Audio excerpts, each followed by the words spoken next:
It's Tuesday on Daily Delivery. I am Michael Rand. Glad to be back for another day and hope you guys are having a good day out there as well. Really good show coming up. Chris Hine from the Star Tribune joins me here in just a little bit to talk Timberwolves. Big Game 2 tonight against the Suns. Wolves won Game 1 rather handily, as it turned out on Saturday, 120-95. Can they do it again? Can they keep that momentum going? Can they be that team and not the team that lost 3 times during the regular season to the Suns? That is the question Chris Hine and I will try to answer. We'll also try to figure out what exactly they did in Game 1 to look so good, to be so competitive, and to be so complete against a team that had given them so much trouble during the regular season.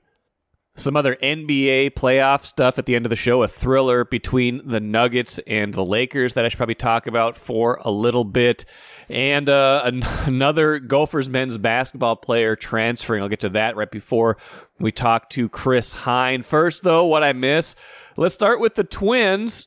Time to check my social media, to see who loves me online. Hashtag blessed life. Yeah, I know an email is not technically social media, but I wanted to play that sounder. It's been a little while, and I got a great email last night, 9:09 p.m., so I'm assuming this is coming in right around the time the Twins are beating up on the White Sox, the terrible White Sox. I don't know if I've seen a worse team in a long time. They're 3-19 right now. Everybody's beating up on them, so let's just temper that. But the Twins beat them 7-0. Got a chance to feel better about themselves. Started out the year 7-13. Patrick Royce and I were fairly critical, fairly to mostly to entirely critical of the Twins on Monday's show, talking about what's gone wrong so far, who to blame, and basically saying not so much season's over, but boy, season not looking good at all right now. So got an email last night, 9:09 p.m. from Mark, said, I'm circling today, April 22nd, on my calendar. When the Twins have clinched the AL Central Division Championship this fall, I'm hoping to be able to remind you of this podcast with the hopes that you'll replay significant segments of it on the air.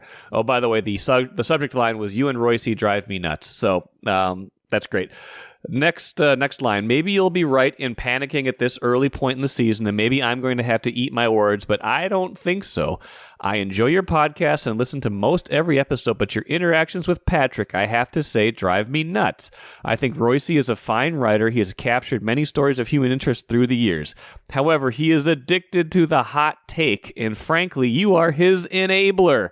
On today's episode, once he got on a roll, you abdicated your responsibility to inject some sanity and facts into the discussion. Now, it goes on about saying the Twins minor league system isn't that bad, and some other stuff. He says, I have to say your coverage of the Vikings and Timberwolves is worth the listen. You also do a good job at the Twins beat reporters. I guess I'll just have to skip Mondays. People feel very strongly about Mondays. They either love it or they hate it.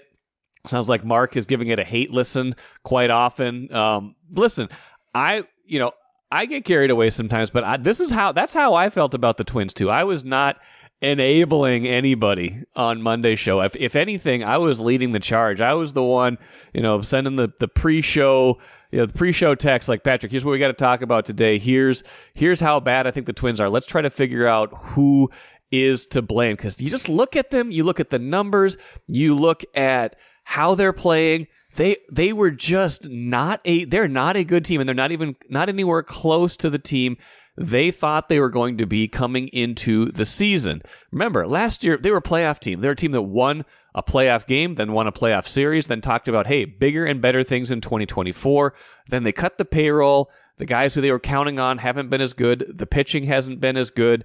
The injuries have caught up to them, and here you go. They were 7-13 going into the White Sox game. Now, like I said, a chance to get healthy. Max Kepler comes back, has a big game, has 2 key hits for the Twins.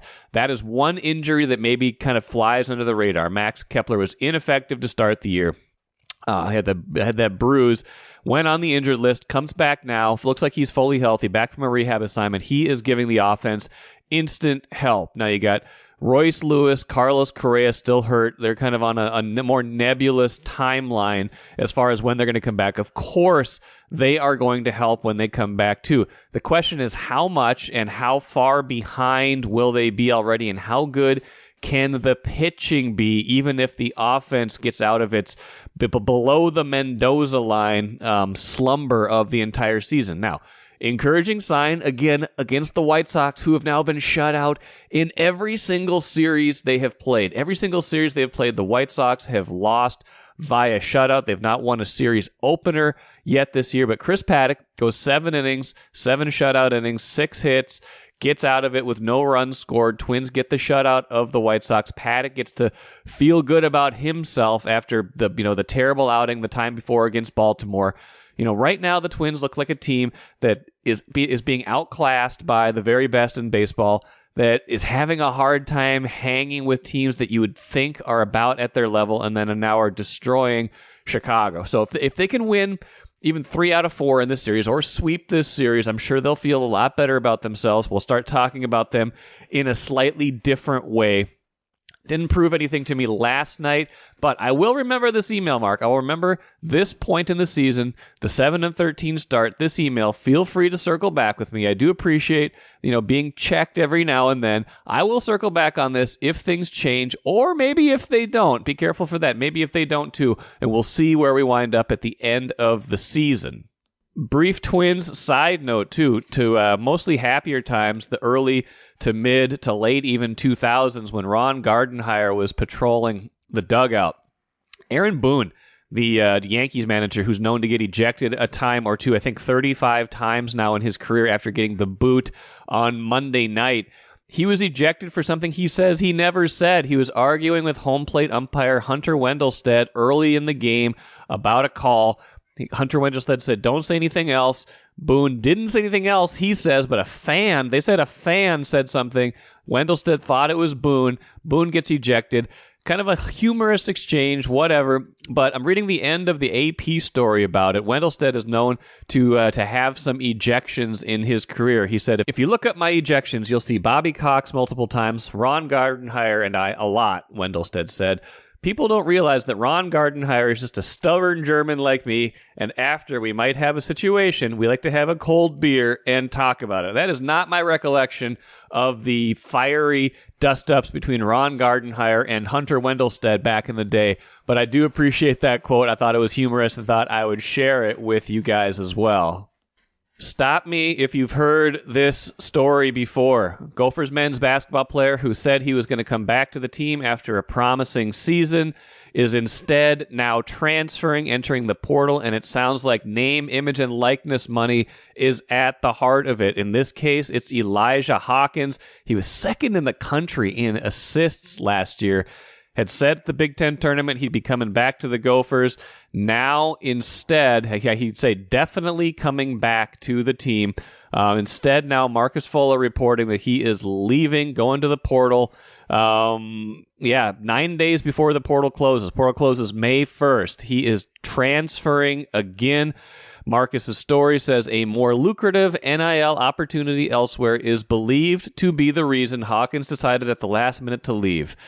6th Gophers player to enter the portal since the end of the regular season, including Pharrell Payne. That's the big one, right? Pharrell Payne going, transferring out. He's going to be gone, probably getting a lot more money to go somewhere else as well. Gophers, just being decimated by this. So Hawkins and Payne are the two big ones, the two kind of cornerstone players. They've still got some good talent coming back. Don't know if Cam Christie's going to be back. You've got Dawson Garcia back, Mike Mitchell Jr., Parker Fox will be back. They've got some freshmen coming in. They've added in the portal a little bit, but man, how are you supposed to build a program when basically signing a player amounts to a 4-year contract with a series of 1-year opt-outs? That's basically what this is now. It's a 4-year contract with 1-year opt-outs because of the portal. You have a good year, You might go somewhere else because of the portal. You have a bad year, you might go somewhere else because of the portal because you're not playing, you're not getting the playing time you want. It's just like, what are you supposed to do? You have a great year, you might go to the NBA draft. Like, how are you supposed to build any sort of program, any sort of continuity? Like Chip Scoggins and I have talked about, this is not what NIL was intended to do. It was intended to give players, compensation for their play. Perfect. Yes, pay the players. Give them a piece of all these billions of dollars that are out there. It was not intended to create yearly free agency in college sports, which basically is what it has created now. So Elijah Hawkins out. I don't blame him. Blame the system. They didn't get it under control, and they could have. They didn't understand what this could become, and now college sports are a complete fiasco. Open a 5.15% annual percentage yield 9-month certificate from Royal Credit Union. Open now at rcu.org/certificate515. Early withdrawal penalties could reduce earnings and principal. APY accurate as of 4/26/24. Insured by NCUA. It's only fitting that I bring back Chris Hine from the Star Tribune for today's show. Game 2 between the Wolves and Suns is Tuesday night at Target Center. Chris, Game 1 went about as well as the Wolves and their fans could have hoped. A 25-point win, really took control of that game. Kind of mid-second quarter, and then the third quarter got some more distance. Anthony Edwards was great. Everybody, aside from Mike Conley not having a great shooting night, everybody else really stepped up. After going 0-3 against the Suns in the regular season, what do we make of that game?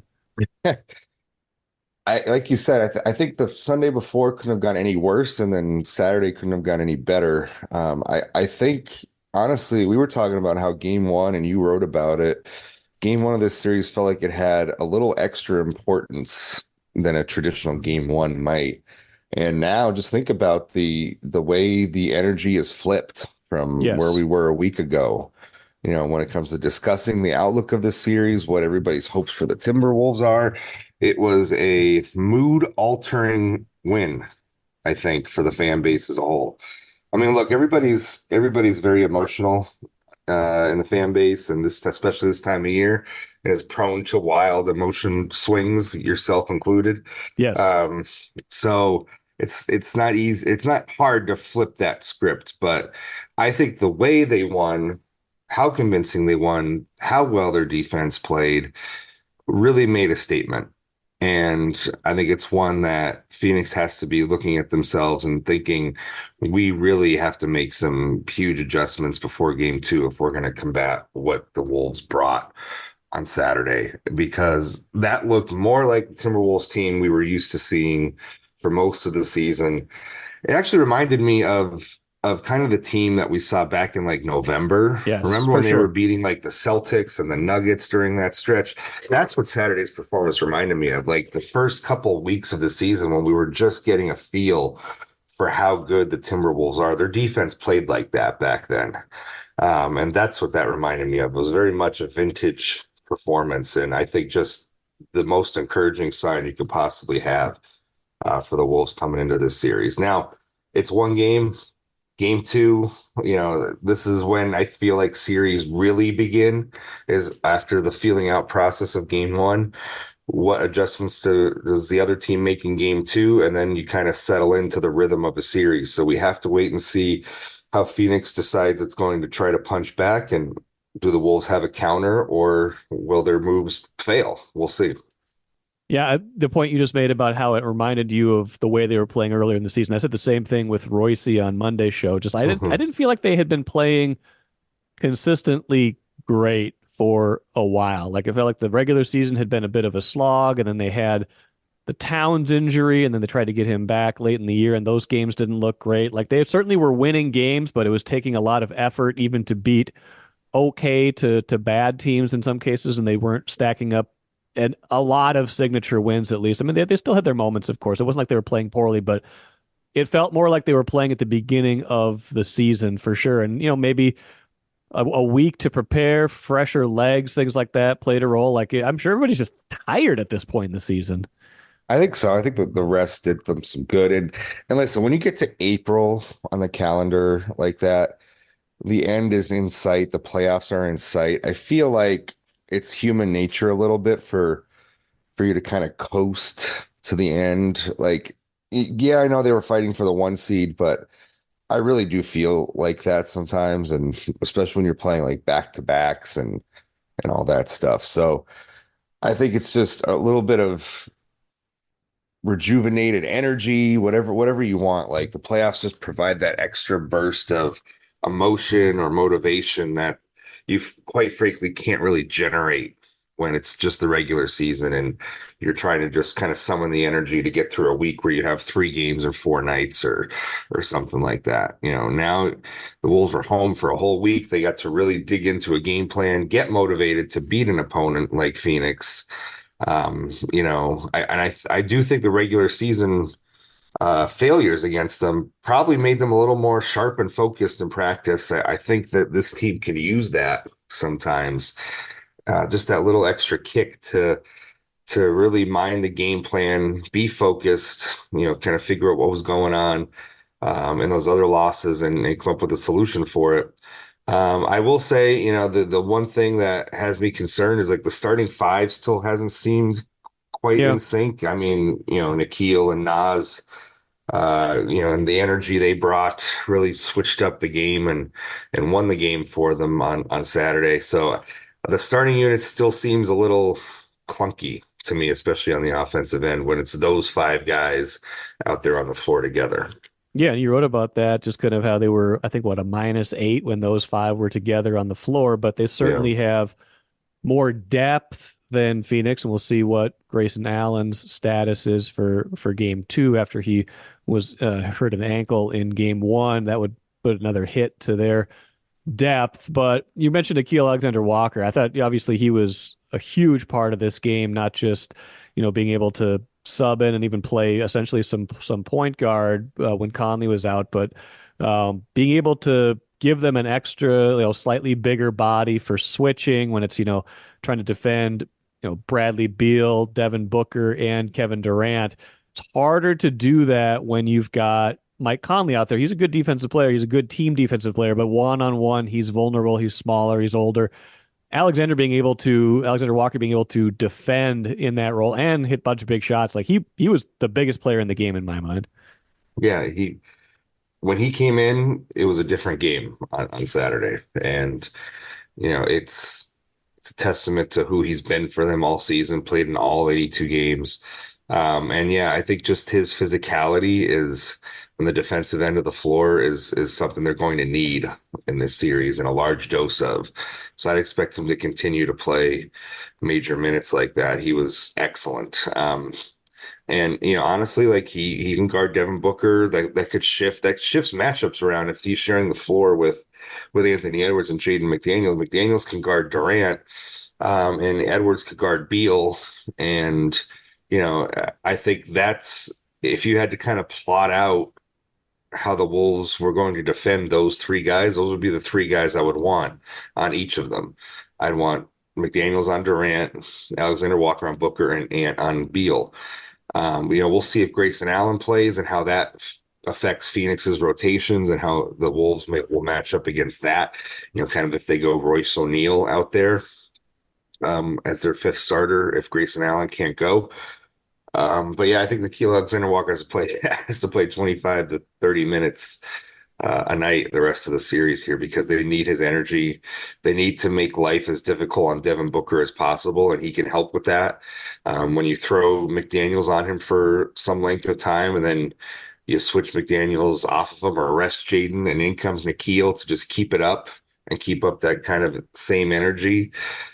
Defending Devin Booker around screens, because that to me, listen, KD can shoot all the mid-range jumpers he wants, I feel like, in this series, and the Wolves aren't going to really bother trying to shutting that down too much.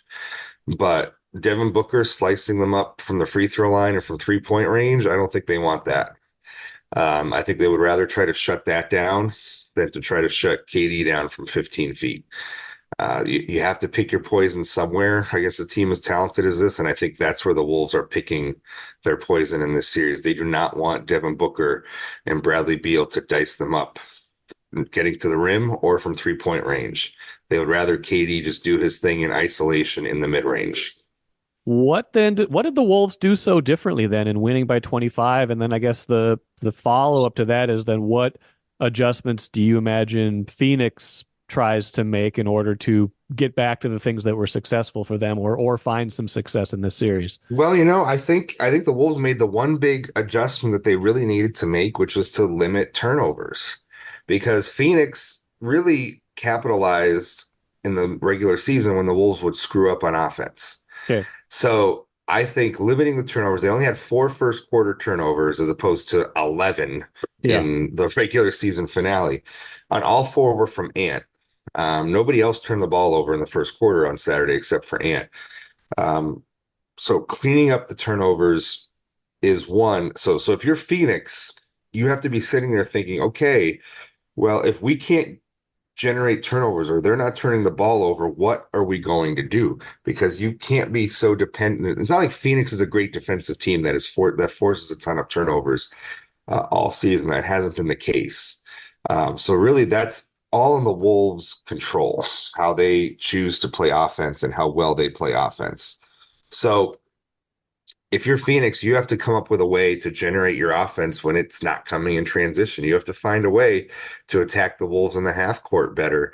And that's where the Wolves shine. And that's where they are, the best team in the NBA when they're able to defend somebody in the half court. So Phoenix has to find a way schematically or matchup wise to figure out how to attack the Wolves in the half court, because if the Wolves have another game like Saturday where they're not committing as many turnovers as they were in the regular season, Phoenix has to find a way to generate these kind of looks.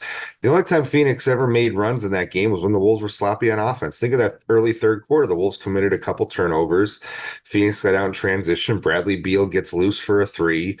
Like that's how Phoenix wants to play for 48 minutes. And if the Wolves can just limit those instances, they have the upper hand in the series. I think it's all on how the Wolves handle the game, I feel like. And if they mess it up on offense, if they're sloppy, if Ant is going into a crowd and trying to pass through 4 defenders, like that's a recipe for disaster. But if they're careful with the ball, if they're moving it smartly and taking open shots when they're there and not trying to get the perfect shot, Yeah. I feel like that's the formula they need to have. It kind of reminded me of covering my days covering hockey playoffs Yeah. when Mike Conley and I think 1 or 2 others during practice last week were talking about how we just need to get shots at the rim. And it reminded me of how in the hockey playoffs you always hear guys say, we just got to get pucks on the net. Got to get to the We, net. we, Yep. we can't get the perfect shot. We just got to get pucks on the net, right? Yeah. And I think for the Wolves, that's kind of the thing. It's like we just got to get shots up, take the decent look, and don't try to get the perfect look. And I think that's their philosophy. Because even if they miss, they stand a good chance of getting the offensive rebound. They were True. fantastic on the offensive glass. Rudy Gobert and even others, fantastic rebounding effort in game 1. And B, it helps their defense when Phoenix isn't able to just get out in transition after a steal. So, that's the formula. The Wolves, their defense starts on offense. I said that before game 1, and I maintain that after game 1 as well. Seemed like a reasonably well officiated game. I didn't see a lot of like griping one way or the other necessarily. That said, if the Wolves get into a more tightly officiated game, I feel like one thing Phoenix might want to try to do is obviously get to the foul line more. Booker, all their key guys are excellent free throw shooters. They are veterans that can get whistles, can get to the line. Do you think that might be a strategy for Phoenix to try to get balls to the rim, get the ball to the basket, as they say? I think you saw it in the second half when Devin Booker started having a little bit of success baiting the refs into fouls. He would basically bump into Nikhil. I remember it was Nikhil one possession, and then it was Naz Reid another one where he just goes flying into them, makes an exaggerated movement, bouncing off of them, and gets the foul call. I would expect Devin Booker to be more baiting with the officials in game 2 to try to get himself to the line and get some of the Wolves in foul trouble. Outside of that, I just, we'll see how he wants to navigate screens. One of the things about Jaden and Nikhil that's so good is they navigate screens so well.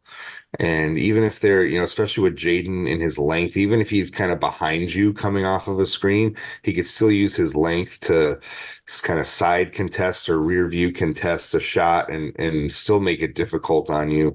Nikhil's just the best at getting through screens, just straight up using kind of his, the shape of his body to just kind of slither through a screen, and whatever small space might be there for him to get through, he gets through. So I'll be curious to see just kind of how Phoenix wants to get Devin Booker going, because to me that feels like priority number one for them is making sure your Olympian and all-star and potential all-NBA player, starts getting back to 25-30 a night. Royal Credit Union's smart checking accounts offer no monthly fees and no minimum balance. Enjoy financial freedom when you open your Royal Credit Union smart checking account online at rcu.org/go-checking. Insured by NCUA. Yeah, those are all good points. A couple more things for you, Chris. I mean, I think it's only natural to feel a lot different about the series after just one game. How much different should we feel, and how much stock do we put in that one game versus kind of some of what we saw during the regular season? If I could use a term, I would say cautious optimism. Okay. Headed into game two. Do not go overboard thinking that this series is over. Right. That the Wolves solved all their issues in game one, and Phoenix is not going to come back with some sort of adjustment, some sort of lineups that they could use. Just cautious optimism. The Wolves, 2 years ago blew Memphis out in game one of that series too. Yeah. And look what happened the rest of the series. So just cautious optimism. We've seen this before. And I think the Wolves are better equipped now than they were 2 years ago. Yeah. Those that are still on the team to handle the ups and downs and the peaks and valleys of a series. So it was very encouraging. It was very encouraging on Saturday, because I felt like they dictated everything that they wanted to do in a way that we hadn't seen against the Suns all season. And they got back to it. But it's 7 games for a reason. And Phoenix has to be thinking that too. And if Phoenix somehow wins game 2 and it's 1-1 going into Phoenix in game 3, everybody's going to feel a lot differently than they're feeling right now. So it's just cautious optimism. That's all. I don't think you'd find any Wolves fans that think it's over after that. But yeah, it's funny. Like, the conversation we're having right now is completely different than the one we had 3 or 4 days ago. And it's because I didn't know they had this game in them against the Suns. And a part of that is just obviously how the regular season played out. And part of it was that they haven't won a playoff series in 20 years. And so I think as expectations grow, as they get confidence in this series, it will be interesting to see kind of how that plays out. Will that embolden them to keep playing better? Will it kind of cause them to ease up or tighten up? I don't sense that's the makeup of this team, but I guess, we're finding out along the way what they're exactly made of here. We are. And, I will say, I thought the atmosphere Saturday was the best I think I've seen, because with Target Center crowds, you sometimes get the really good and the bad at the same time, because yes, you get a lot of energy when things are going well, but you also get a lot of anxiety and tension when things aren't going well. I didn't sense that. Even when Phoenix was kind of making runs at the Wolves in the third quarter, they cut it to 4, or they'd hit a couple buckets to get, the lead down to, 12 or 13 or whatever. And in years past, and even regular season games last year, the crowd, you could feel the tension and the dissatisfaction in the arena at times. You did not feel that on Saturday. It seemed to be just all positive, all energy, all uplifting, to me at least, from my vantage point. And having spoken to the team about that, they can feel that. They can feel that energy in the building when it turns negative, and they feel it when it's positive. So, that would be just maybe my encouragement to fans. If you want to contribute to the game in some way, your energy is noticed by the team. Yeah. So, that's kind of how the home crowd could contribute to this and provide them with the the good vibes that they can keep on the floor, whereas in previous years those vibes turned sour, like in that series against Memphis, for instance. Oh, I remember that. I remember I was at game 6 of that series, and it just, when they blew that, when it was just one more lead that was being blown. Was it game 6 or game 5? I can't remember which one. Maybe it was 5. Game 6, yeah. It was game 6, yeah, Game because 6 6 was back at Target Center. Mhm. It just got so quiet in there as Memphis was making yet another lead to slice up that, to slice into that another double-digit lead, and that does make a difference. Final thing, it feels like obviously Phoenix can play better and shoot better. Obviously the Wolves can play worse and shoot worse, but I guess the one thing that feels particularly encouraging is that it didn't feel like a game where it was just like, well, the Wolves shot the lights out and you're never going to be able to replicate that again. They shot the ball well, 50% from the field, 37% from 3-point range, but those are like achievable numbers again. And even Phoenix, Phoenix can be better and probably will be better than 9 of 28 from 3, but that's not like they didn't go like 4 for 30. Like it didn't feel like it was just a complete outlier game in terms of shooting. It felt like one team was certainly a little hotter and one team was a little colder than usual. It didn't feel like it was just this throw it all out because they just shot the lights out and we'll go change it up in game 2. Yeah, I think that's what's encouraging too, is because we've seen the Wolves win like that a lot during the season. Like you said, it was not just a case of hot shooting. And I think, Phoenix's numbers, they could improve a little bit, but honestly, you have to look at the way they were getting their threes. Like I said, when they are able to just get open looks and spot up in transition coming off of turnovers, those are different quality of 3-point looks than in the half court when the Wolves maybe are able to get a hand in their face or something like that. I feel like the quality of shots that Phoenix was generating on Saturday paled in comparison to the quality of shots they were getting, especially in that regular season finale against the Wolves. So I do think that some of Phoenix's shooting numbers on Saturday is just tied into how the Wolves are playing defense. And you have to give them credit for that. Well, we'll see what happens in game 2 Tuesday night. Chris Hine will be covering it. We'll be talking about it, of course, always on the show. Chris, appreciate it. We'll talk to you again soon. Thank you, Mike. Great stuff from Chris Hine. As always, appreciate him coming on. I know it's a busy time for him, busy time for everybody associated with the Timberwolves. Like we said, game 2 tonight. I'm expecting a much closer game tonight. Like we said, it's just the way the Wolves won feels sustainable. Also feels like they're going to get a much better effort, much better output from Phoenix in this game. It could be a tight game. It could be the kind of game where someone needs to make a shot, kind of like Jamal Murray did for Denver last night. Beat the Lakers with a step back, 15-foot mid-ranger right at the buzzer, 101-99. Nuggets up 2-0 on the Lakers now. LeBron's not happy about the officiating. The Lakers are in a 2-0 hole going back to L.A. Nuggets looking like looking everything the part like the champs, the defending champs they are. It was a tremendous game. These playoffs, man, they are going to be a lot of fun, especially in the West. Looking forward to seeing how far the Wolves can take it. Again, tonight's huge. Game 1 was huge. They played great.